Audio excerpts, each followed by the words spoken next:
Hi guys, my name is Ongezwa. Please stay tuned to see how I made this delicious creamy chicken.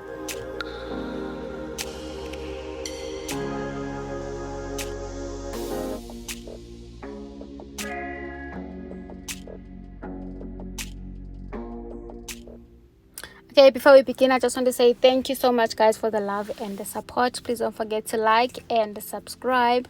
So what we'll do here is to fry our chicken fillets with baby marrows and onion and some spices. I'm gonna link the spices down below, but I used paprika, barbecue, and some garlic. You can use any seasoning of your choice, and then don't forget salt and pepper, but just a little bit of salt because at the end we are going to add beef stroganoff, which is salty already.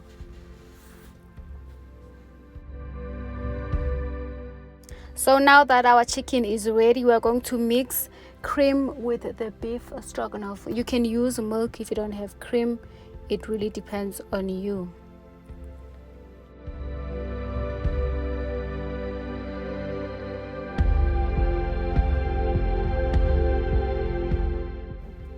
Okay, so after adding my beef stroganoff with milk to thicken up my chicken, I will let it sit for about 3 to 5 minutes. You can add more milk or cream if you feel like it's too thick for you. And then yeah, it was so delicious. Let me know if you try this and how did it taste for you, and don't forget to like and subscribe. Thank you so much for the love and the support, and have a good day. Bye.